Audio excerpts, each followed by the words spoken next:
वो गर्मियों का मौसम था। इस बार गर्मियाँ कुछ ज़्यादा ही हैं, क्योंकि बिना नए पेड़ पौधे लगाए जो पेड़ पौधे थे उन्हें भी काटने के कारण नदियाँ तालाब सब सूख गए। इतने में वहाँ पहुँचा एक प्यासा कौवा। गर्मी के कारण उसका हाल बेहाल था। कौवे ने सोचा, हाँ, थोड़ा पानी मिल जाए तो अच्छा होगा। उड़ते उड़ते कौवे ने तालाब नदियाँ सब तलाश किया। गर्मी के कारण सब सूख चुके थे। कौवे का प्यास और भी बढ़ने लगा। कौवे ने कहा, हे भगवान, कहीं से भी एक घूंट पानी पिला दे। कहते हुए अपना खोज जारी रखा। इतने में उसको एक कुआं नजर आया। कुएं को देखकर कौवे ने कहा, भगवान की कृपा है, मुझे कुआं नजर आया। हा हा हा। जैसे ही कौवे ने कुएं में देखा तो कुआं बिना पानी सूखा पड़ा है। ओ हे भगवान। कहते हुए कौवा वहां से उड़ गया। उड़ते उड़ते उसकी नजर घर के पास रखे एक मटके पे गई। जैसे ही उसने मटके के अंदर देखा, बहुत निराश हुआ और कहा, हे भगवान, पानी तो इतना कम है कि मैं नहीं पी सकता हूँ, क्योंकि पानी बहुत नीचे है। वे बहुत निराश हुआ। इतने में उसकी नज़र पास पड़े हुए छोटे छोटे कंकर पर पड़ी। उसको एक विचार आया। वे एक एक करके कंकर को मटके में डालने लगा। धीरे धीरे पानी ऊपर आने लगा।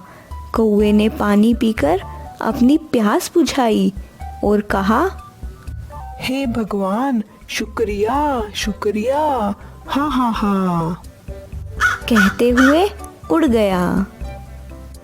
इस कहानी से हमें ये सबक मिलता है कि हमें कितनी भी मुश्किल सामने आए तो मेहनत और समझदारी से काम करें तो हमें ज़रूर कामयाबी मिलेगी। तो हमें भी ऐसे ही समझदारी से रहना है। एक काफ़ी हरे भरे जंगल में एक कालू कौवा और उसकी पत्नी रानी कौवी और उनका एक बेटा राजू कौवा रहते थे। अरे बेटा राजू, क्या हुआ? तुम इतने उदास क्यों बैठे हो? मैं चिड़िया आंटी के यहाँ गया था। मैंने उनके बेटे से कहा कि तुम जरा मेरे साथ थोड़ी देर के लिए खेलो, तो उसने मुझे साफ इनकार कर दिया। वो बहुत ही ज्यादा घमंडी है। राजू, मैंने तुम्हें कितनी बार मना किया है कि तुम उस चिड़िया के बेटे के साथ नहीं खेला करो।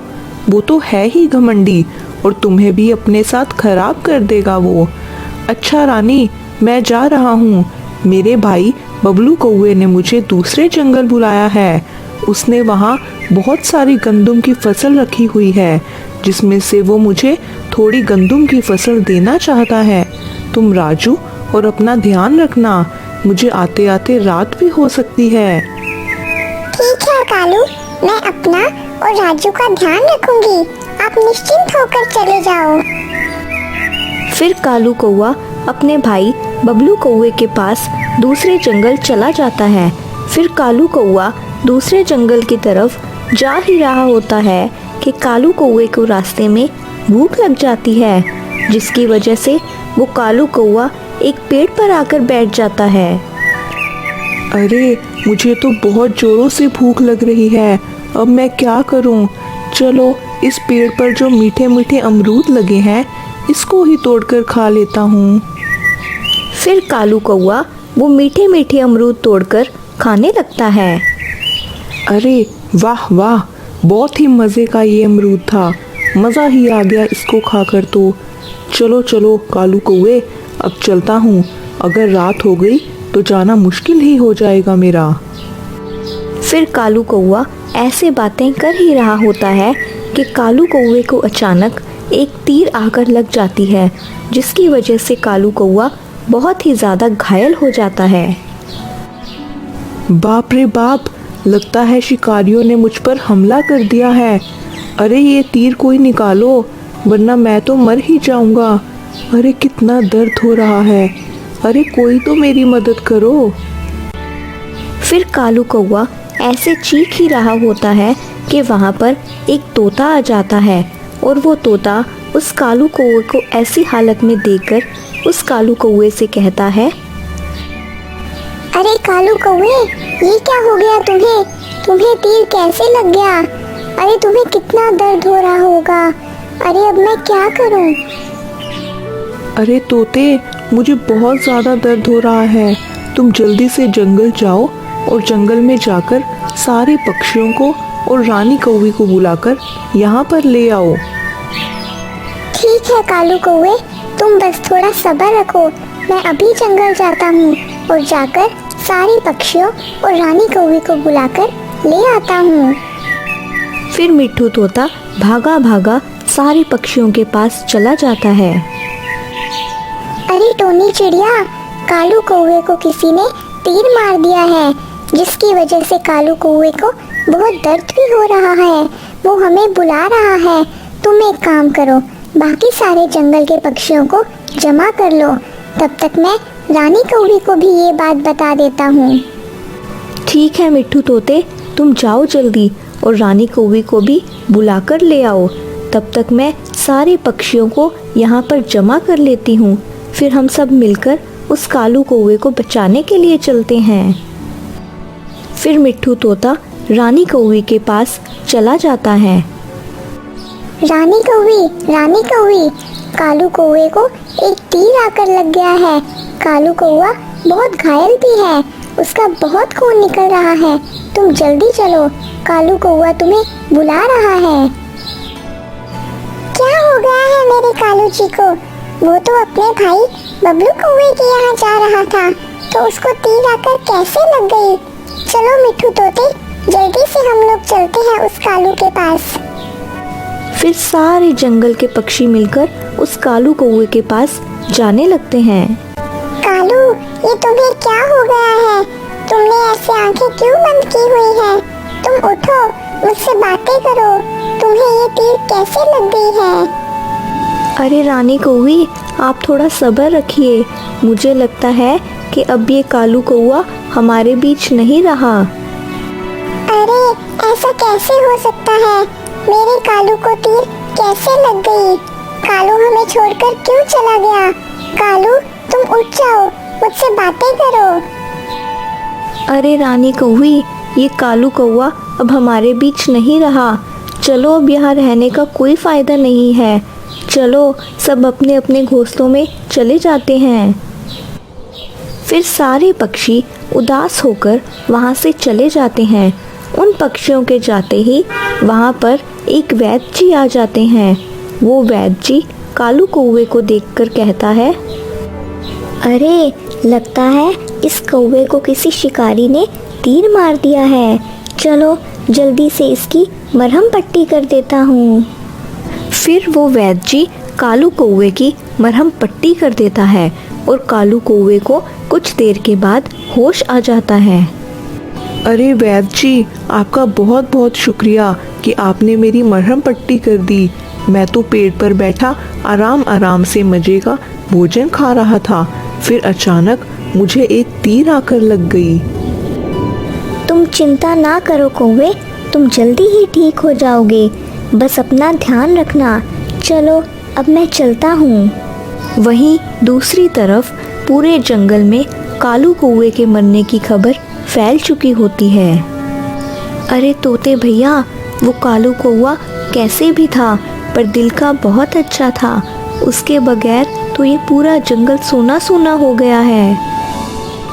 अरे हाँ चिड़िया बहन, वो कालू कौवा कैसा भी था पर बहुत अच्छा था। वो हर बार गलती करता था और फिर माफ़ी भी मांग लेता था। अब मुझे उसकी एक एक गलती याद आ रही है। अरे तोते भैया, हमें उस कालू कौवे की इतनी याद आ रही है, तो सोचो उस रानी कौवी को उस कालू कौवे की कितनी याद आ रही होगी। चलो हम रानी कौवी को कुछ भोजन दे आते हैं। उस रानी कौवी का एक छोटा सा बेटा भी है, वो रोजाना भोजन कैसे ढूंढेगी। चलो हम उस रानी कौवी को थोड़ा सा भोजन दे आते हैं और हाँ, अब हम लोग रोजाना उस रानी कौवी को थोड़ा थोड़ा भोजन दे देंगे। ठीक है चिड़िया बहन, मैं चलता हूँ और मैं सारे पक्षियों को भी कह दूंगा कि वो रोजाना थोड़ा थोड़ा भोजन उस रानी कौवी को जाकर दे आए। इस तरह वो रानी कौवी को भी अच्छा लगेगा। फिर टोनी चिड़िया और वो तोता कुछ भोजन लेकर उस रानी कौवी के पास चले जाते हैं। अरे रानी कौवी, मैं और तोता आपके लिए खाने के लिए कुछ भोजन ले आए हैं, आप इसको खा लीजिए और अपना पेट भर लें। फिर रोजाना रानी कौवी को कोई ना कोई पक्षी आकर भोजन दे देता था, जिसकी वजह से रानी कौवी को बैठे बैठे भोजन खाने को मिल रहा था। अरे ये कालू कौवा तो चला गया और इसकी वजह से मुझे और राजू कौवे को कितने मजे मजे का भोजन खाने को मिलता है। फिर रानी कौवी ऐसे बातें कर ही रही होती है कि वहाँ पर कालू कौवा आ जाता है और रानी कौवी कालू कौवे को देखकर दंग रह जाती है। अरे ये कालू तो नहीं हो सकता, कालू तो मर चुका है। यकीनन ये कालू का भूत है। अरे कालू के भूत, तुम यहाँ क्यों आए हो? मैंने तुम्हारा क्या बिगाड़ा है? अरे अरे रानी, ये क्या कह रही हो? मैं कोई भूत नहीं हूँ, बल्कि मैं तो असली कालू कौवा हूँ। फिर वो कालू कौवा सारी बातें उस रानी कौवी को बताने लगता है और ये सुनकर रानी कौवी बिल्कुल ही दंग हो जाती है। अरे वाह कालू, तुम जिंदा हो। तुम्हें पता है तुम्हारे जाने के बाद तो ये सारे पक्षी मुझे रोजाना मजे मजे का भोजन लेकर जाते थे और मैं खूब मजा लेकर वो भोजन खाती थी। अब तुम आ गए हो। अब वो पक्षी मुझे रोज तो मजे मजे का भोजन देते थे, वो नहीं देंगे। अब तुम्हें ही मुझे मजे मजे का भोजन खिलाना होगा। अरे नहीं रानी, मैं तुम्हें रोजाना मजे मजे का भोजन नहीं खिला सकता हूँ, बल्कि वो पक्षी ही तुम्हें रोजाना मजे मजे का भोजन खिलाएंगे। मेरे दिमाग में एक शातिर योजना आई है। देखो रानी, मुझे यहाँ पर आते हुए किसी भी पक्षी ने नहीं देखा है। मैं चाहता हूँ कि तुम्हें रोजाना मजे मजे का भोजन मिले, इसीलिए मैं वापस चला जाता हूँ। और हाँ, मैं वापस रात के अंधेरे में आऊँगा और तुम मेरे लिए थोड़ा सा भोजन बचा कर रखना और मैं रात को आकर वो खाकर वापस चला जाऊँगा। इस तरह तुम्हें भी मजे मजे का भोजन खाने को मिलेगा और मुझे भी। अरे वाह कालू, तुम्हें तो मानना पड़ेगा, तुम्हारे दिमाग में क्या योजना आई है। चलो चलो जल्दी से यहाँ से चले जाओ, इससे पहले तुम्हें यहाँ कोई पक्षी देख ले। फिर वो कालू कौवा छुपता छुपाता वहाँ से चला जाता है। फिर रात होने पर वो कालू कौवा अपने घोंसले में वापस आता है और मजे मजे का भोजन खाकर वापस चला जाता है। फिर रोजाना की तरह वो कालू कौवा एक दिन भोजन खाने के लिए अपने घोंसले में आता है। चलो रानी, मुझे जल्दी से खाने के लिए भोजन दे दो, वरना मुझे यहाँ कोई पक्षी देख लेगा। कालू कौवे के पास ही एक पेड़ पर बुलबुल सो रही होती है और वो कालू कौवे की आवाज़ सुनकर उठ जाती है। अरे ये तो कालू कौवे की आवाज लगती है, लेकिन कालू कौवा तो मर चुका है, तो फिर कालू कौवे की आवाज कहाँ से आ रही है?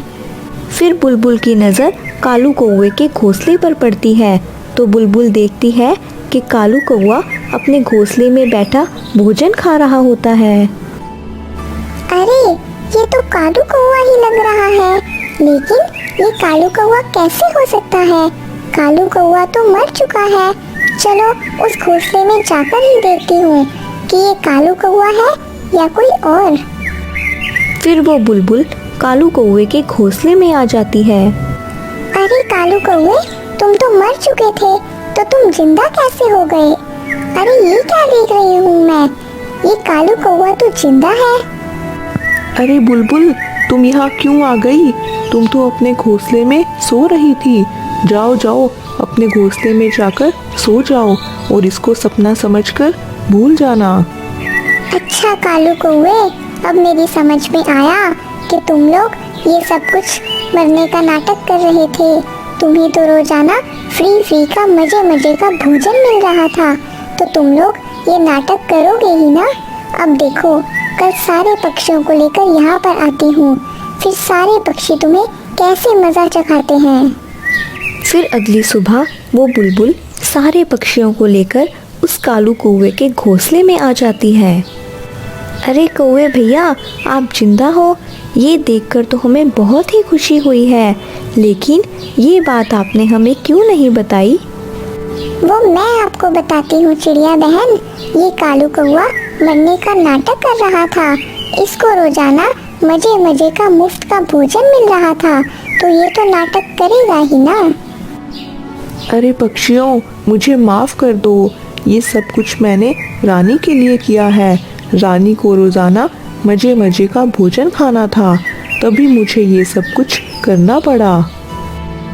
फिर सारे पक्षी उस कालू कौवे को माफ़ कर देते हैं और वापस अपने अपने घोंसलों में चले जाते हैं। अगर आपको हमारी स्टोरी अच्छी लगी तो चैनल को सब्सक्राइब करना मत भूलिएगा।